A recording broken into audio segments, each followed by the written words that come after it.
Assalamualaikum warahmatullahi wabarakatuh. Alhamdulillahillazi khalaqas samawati wal arda wa ja'ala zulumati wan nur. Thumma allazina kafaru bi rabbihim ya'dilun. Ashhadu an la ilaha illallah wahdahu la syarikalah. Wa ashhadu anna sayyidana wa nabiyyana Muhammadan abduhu wa rasuluh. Allahumma salli ala sayyidina Muhammad wa ala alihi wa sahbihi ajma'in, amma ba'du. Faqala ta'ala fil Qur'anil Karim, a'udzu billahi minasyaitonir rajim. Bismillahirrahmanirrahim. Huwallazi ja'ala lakumul arda zalula famshu fi manakibiha wa kulu min rizqihi wa ilaihin nusur. Shadaqallahul azim. Bapak-bapak dan ibu-ibu, kaum muslimin dan kaum muslimat yang berbahagia. Pertama sekali kita bersyukur kepada Allah Subhanahu wa taala yang telah melimpahkan rahmat dan kurnia kepada kita semua. Yang mana dengan rahmat dan kurnia yang dianugerahkan oleh Allah Subhanahu wa taala, pada saat kini kita masih diberikan kesempatan untuk bertemu dan berjumpa dalam rangka tausiah Majelis Taklim. Mudah-mudahan kehadiran kita pada hari ini akan Allah berikan rahmat dan maghfirah. Amin ya rabbal alamin.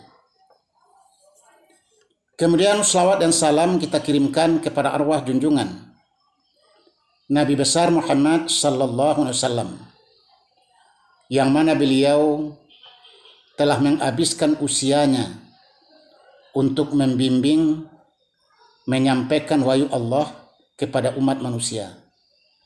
Semoga Allah menyampaikan selawat kita kepada beliau, dan dengan jalan itu kita akan mendapatkan syafaat beliau nanti di yaumil mahsyar. Amin ya rabbal alamin. Kaum muslimin dan kaum muslimat yang berbahagia, di dalam Islam pada dasarnya tiap-tiap pekerjaan harus kita lakukan dengan tenang, dengan pelan dan berhati-hati. Dan kita tidak boleh tergesa-gesa dalam melakukan sesuatu. Karena tergesa-gesa itu berasal dari setan. Namun ada beberapa hal yang harus kita lakukan dengan cepat, dengan segera. Seorang ulama yang bernama Hatim Al-Assam pernah mengatakan, tergesa-gesa itu, kata beliau, datangnya dari setan, kecuali dalam 5 hal. Karena yang 5 hal ini, kata beliau, termasuk sunnah Rasulullah sallallahu alaihi wasallam untuk mencepatkan dan untuk menyegerakannya. Apakah yang 5 perkara itu? Ini yang kita tinjau pada saat ini. Mudah-mudahan akan dapat menjadi pedoman bagi kita dalam menjalankannya dalam kehidupan kita. Yang pertama harus kita segerakan, it'amud daifi idza nazal. Menjamu tamu apabila tamu itu sudah masuk ke dalam rumah kita. Mungkin ada kita punya seorang tamu atau lebih, 2 orang atau 3 orang yang datang dari tempat yang jauh, dari negeri yang jauh. Dia datang ke rumah kita menjadi tamu kita. Maka orang itu harus kita segerakan untuk menjamunya, memberinya makan dan memberinya minum. Barangkali dia dalam kelaparan dan dia dalam kehausan, maka memberi makan kepada orang yang lapar, memberi minum kepada orang yang haus, suatu pekerjaan yang baik, merupakan ajaran Islam yang disyariatkan dan merupakan amal yang sangat besar pahalanya. Maka dengan itu jangan kita menunggu-nunggunya atau menunggu dia dulu meminta kepada kita supaya dilayani makan minumnya. Tidak perlu dimintanya. kita langsung berinisiatif untuk memberikan layanan tersebut. Dan selain daripada makan dan minum, barangkali tempat dia menginap, tempat dia beristirahat, atau kebutuhan-kebutuhan selimutnya, pakaiannya, kalau kita mampu untuk memberikan, maka kita berikan kepadanya atau kita pinjamkan misalnya, selama dia menjadi tamu kita. Maka melayaninya, memberinya makan dan minum, menjamunya adalah sesuatu yang harus kita lakukan dan hendaklah kita segera untuk melakukannya. Dan kita tidak menunggu-nunggunya. Bapak-bapak dan ibu-ibu, kaum muslimin, kaum muslimat yang berbahagia, inilah cantiknya ajaran Islam. Betapa dalam Islam rasa toleransi kepada orang lain. Hidup di dunia bersaudara, tenggang rasa tepa selera, lihat melihat jenguk menjenguk. Ibarat hidup sepohon kelapa yang didirikan oleh uratnya, urat kecil lemah pula, tapi demi persatuannya berdiri batang begitu besar. Ini satu ibarat. Begitulah ibarat hidupnya orang-orang yang beriman. Seperti adanya urat kelapa yang kecil mendirikan batang kelapa yang besar dan berat. Tapi karena persatuannya, dia dapat mendirikan batang kelapa itu yang besar dan berat. Tetapi dengan syarat urat-urat kelapa tersebut yang tempatnya di tepi, dia tidak merasa disingkirkan. Dan yang letaknya di tengah, dia tidak merasa terjepit. Dan ini ibarat kehidupan lagi, dalam kehidupan kita. Kadang-kadang orang apabila kita tonjolkan dia merasa sangat terjepit. Tapi kalau kita tinggalkan dia mengatakan kita menyingkirkan dia. Tidaklah begitu yang diajarkan dalam agama kita, yaitu agama Islam. Dalam agama Islam diajarkan berlapang dada, berfikiran yang luas, dan harus kita perbanyak husnuzan, berbaik sangka kepada orang lain atas perbuatannya yang dilakukannya kepada kita. Kaum muslimin dan kaum muslimat yang berbahagia, maka mari kita menjamu tamu kita dengan segera dan jangan kita lalaikan. Itu yang pertama.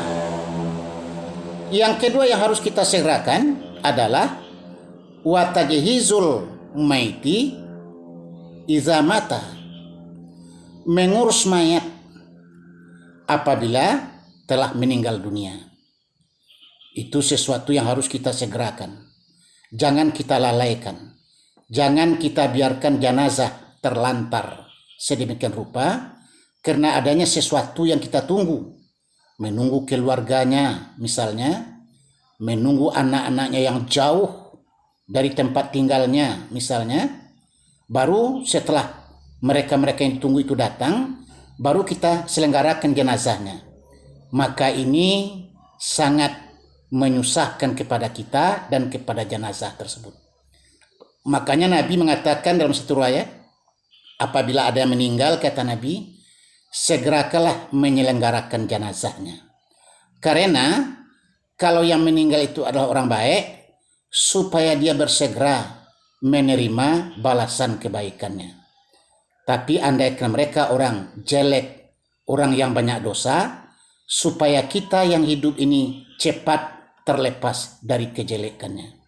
Ini tuntunan bimbingan yang diberikan oleh Rasulullah kepada kita, supaya kita cepat menyelenggarakan jenazah kalau ada orang yang meninggal dunia. Tapi kebiasaan sebagian kelompok-kelompok masyarakat tertentu kadang-kadang disengaja untuk melalaikan menyelenggarakan jenazah tersebut. Misalnya karena menunggu keluarganya yang jauh, yang berkilo-kilometer jaraknya dari dia. Sebelum datang tidak boleh diselenggarakan. Maka ini adalah sesuatu yang sangat keliru. Maka dalam Islam diajarkan orang yang meninggal itu akan sangat senang bila cepat diselenggarakan jenazahnya. Tetapi dia akan merasa sangat susah sekali, sangat menderita kalau kita melalaikan untuk menyelenggarakan jenazahnya. Maka dengan itu, selenggarakan jenazah dengan segera kalau ada orang yang meninggal dunia. Apalagi orang yang meninggal itu kalau orang tua kita misalnya, ayah ataupun ibu kita. Alangkah kasihaninya kita. Dia terlantar sedemikian lama, belum dimandikan, belum disalatkan, belum diselenggarakan jenazahnya. Sementara dia sudah lama meninggal dunia. Maka kita harus mengambil suatu inisiatif menyegerakan menyelenggarakan jenazahnya. Kaum muslimin dan kaum muslimat yang berbahagia, itu yang kedua. Yang ketiga yang harus kita selenggarakan, kita segerakan melakukannya adalah wa taswijul binti iza balaghat, menikahkan anak perempuan apabila dia sudah balik. Anak perempuan, menyelenggarakan anak perempuan ini sesuatu beban yang luar biasa bagi orang tua. Kalau kita punya anak perempuan, punya putri, yang namanya putri, yang namanya wanita, kita sangat khawatir kalau dia keluar malam. Beda dengan anak laki-laki, kalau dia keluar malam biasa saja. Kita sangat khawatir kalau dia pulang terlambat, yang sudah tidak mestinya, sudah mestinya pulang dia belum pulang. Dan kita sangat khawatir kalau dia berteman dengan sembarangan orang saja. Maka dengan itu, jalan yang paling aman adalah apabila dia sudah balik, segera kita nikahkan dia.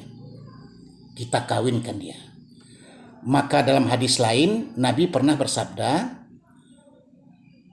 wa anna yuzawijahu iza adrak, kawinkanlah mereka putra-putri kamu kalau dia sudah memperoleh jodoh. Sebaiknya kita mengawinkannya kalau dia sudah memperoleh jodoh. Kuranglah baik kalau kita menyodorkan jodoh kepadanya atau menjodoh-jodohkannya dengan orang lain.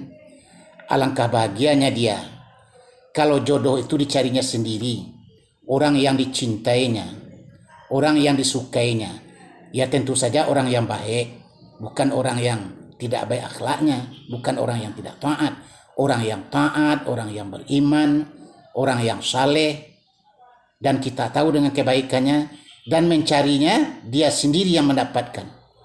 Itu yang dia sukai, itu yang dia cintai. Kalau dia hidup dengan orang itu, tentulah dia akan sangat berbahagia sekali dibandingkan dengan kalau orang tuanya yang mencarikannya jodoh, yang kadang-kadang dia tidak suka, tapi dipaksakan juga berjodoh dengan orang tersebut. Bapak-bapak dan ibu-ibu yang terhormat, intinya adalah kalau kita punya anak wanita, anak perempuan, setelah dia balik, kita harus berdaya upaya untuk mengawinkannya, untuk menikahkannya, supaya dia itu selamat dari bermacam-macam fitnah dalam kehidupan ini. Itu yang ketiga. Sedangkan yang keempat yang harus segera kita lakukan, kita harus menyegerakan untuk melakukannya adalah wa qada'ud daini idza wajabat, membayar utang apabila sudah tiba waktunya. Orang beriman apabila dia ada utang piutang, maka dia akan menuliskan utang piutang tersebut. Yang dituliskan adalah kapan dipinjam, kemudian kapan akan dibayar, kemudian berapa jumlahnya. Nanti jumlah utang kita 1 juta, lalu orang tempat kita berutang mengatakan 2 juta. Kalau tidak dituliskan susah. Maka kita tuliskan jumlahnya, kapan kita pinjam, dan kapan kita berjanji untuk membayarnya. Maka dalam hal ini yang dikomentari oleh Hatim Al-Asam adalah apabila telah datang waktu membayarnya, jangan kita tunda-tunda lagi. Jangan kita tunggu-tunggu lagi. Kalau ada uang, segerakan untuk membayarnya. Tetapi andaikan pada waktu yang sudah ditentukan itu, kita tidak punya uang, tidak ada kemampuan untuk membayarnya, maka kita harus cepat-cepat melaporkan kepada tempat kita berutang, kepada orang tempat kita berutang, supaya kita minta izin bahwa waktu yang ditentukan itu kita belum mampu untuk membayarnya, dengan sangat menyesal dan mohon maaf kepadanya. Kita buat hari lain, kita terka hari lain, dan kita janjikan hari lain, apakah 1 minggu ke depan atau 10 hari ke depan, baru kita akan membayar utang tersebut. Supaya jangan didiamkan begitu saja. Kalau sudah sampai hari yang kita janjikan, kita diam saja, dibayar tidak, diberitahukan tidak, tentulah akan menjadikan gelisah orang yang memberikan utang kepada kita. Karena uangnya telah kita gunakan dan telah kita pinjam. Maka dengan itu ini sangat logis. Kalau mampu bayar, segerakan membayarnya setelah datang waktunya. Tapi kalau belum ada kemampuan, segera minta izin kepada orang tempat kita berutang bahwa pada waktu itu kita belum ada kesanggupan untuk membayarnya. Bapak-bapak dan ibu-ibu yang terhormat. Yang terakhir, yang harus segera kita lakukan, kita menyegerakan untuk melakukannya adalah wa taubata minaz zambi iza farad. Tobat dari dosa apabila kita sudah terlanjur melakukan suatu dosa. Bertobat dari dosa. Ya sudah pasti kita dianjurkan untuk bertobat dari dosa. Dan sudah pasti juga tiap-tiap kita ini ada punya dosa. Walaupun kecil ataupun besar, apakah dosa itu sengaja kita lakukan atau tidak sengaja kita lakukan. Tapi tiap-tiap orang sudah pasti ada punya dosa. Maka Nabi mengatakan at-taibu minaz zambi kama la zambalah. Orang yang tobat dari dosa sama dengan orang yang tidak berdosa. Artinya orang yang tobat kepada Allah dari dosanya, lalu Allah terima tobatnya, diampunkan dosanya, maka habislah dosanya. Karena dosanya habis, maka sama dengan orang yang tidak berdosa. Dia bersih dari dosa. Maka dengan itu, bapak-bapak dan ibu-ibu yang terhormat, marilah kita sering-sering bertobat kepada Allah. Kalau kita bertobat kepada Allah, ada syaratnya. Yang pertama, ikrar dengan lidah. Kita baca ucapan istighfar. Yang kedua, tasdik dengan hati, bahwa kita menyengaja untuk minta ampun kepada Allah Subhanahu wa taala. Dan yang ketiga, kita berjanji dengan Allah dan berjanji dengan diri kita sendiri bahwa kita tidak akan mengulangi lagi perbuatan dosa yang pada waktu itu kita mohonkan ampunannya kepada Allah Subhanahu wa taala. Kalau dosa itu kepada orang atau kesalahan kita kepada orang, tambah syaratnya satu lagi, yaitu minta maaf kepada orang tempat kita bersalah atau tempat kita berbuat dosa tersebut. Nah, bapak-bapak dan ibu-ibu yang terhormat, orang yang bertobat itu adalah mengucapkan istighfar. Astaghfirullahalazim. Astaghfirullahalazim allazi la ilaha illa huwal hayyul qayyum wa atubu ilaih. Sebanyak-banyaknya, berapapun banyaknya, boleh kita baca dengan ikrar lidah tadi dan tasdik dengan hati. Hati kita menyengaja bahwa kita minta ampun kepada Allah dari dosa-dosa kita. Bapak-bapak dan ibu-ibu yang terhormat, bersegeralah bertobat kepada Allah sebelum kita terlambat. Bersegeralah minta ampun kepada Allah dari dosa, walaupun kita merasa tidak pernah melakukan dosa. Karena berpedoman kepada Rasulullah Sallallahu Alaihi Wasallam bahwa dia mengatakan dalam sabdanya, dia bertobat kepada Allah, beristighfar dalam satu hari tidak kurang 70 kali. Dalam riwayat lain katakan tidak kurang 100 kali. Padahal kita tahu beliau orang yang maksum, orang yang terpelihara, tidak mungkin melakukan dosa, tidak pernah melakukan kesalahan. Malah dia itu seorang yang luar biasa, anutan kita, panutan kita. Kita menjadi panutan bagi kita dalam kehidupan. Dan kita meyakini bahwa dia itu orang yang sangat baik, orang yang tidak berdosa, malah telah dijamin untuk masuk surga. Tetapi dia tetap mengucapkan istighfar dalam jumlah yang banyak. Ini menunjukkan bahwa beristighfar, bertobat dari dosa, sesuatu yang penting kita lakukan dalam kehidupan kita. Itulah bapak-bapak dan ibu-ibu yang terhormat, kaum muslimin yang berbahagia, 5 perkara yang harus kita segerakan untuk melaksanakannya. Memberikan makan dan minum atau menjamu para tamu kita, kemudian menyelenggarakan jenazah apabila ada yang meninggal dunia, kemudian mengawinkan anak yang sudah balik, membayar utang bila sudah sampai waktunya, dan bertobat kepada Allah apabila kita terlanjur melakukan suatu dosa. Semoga yang diperintahkan Allah kita segerakan, maka kita dapat menyegerakannya mudah-mudahan. Dan yang disuruh kita untuk melakukannya dengan jalan berhati-hati, yang tidak tergesa-gesa, maka semoga kita akan mampu pula melakukannya sesuai dengan petunjuk Allah dan Rasul. Mudah-mudahan yang disampaikan pada hari ini ada manfaatnya dan dapat sedikit untuk memberikan bimbingan kepada kita dalam menghadapi kehidupan ini. Demikian kaum muslimin, terima kasih dan mohon maaf. Wabillahi taufik wal hidayah. Wassalamualaikum warahmatullahi wabarakatuh.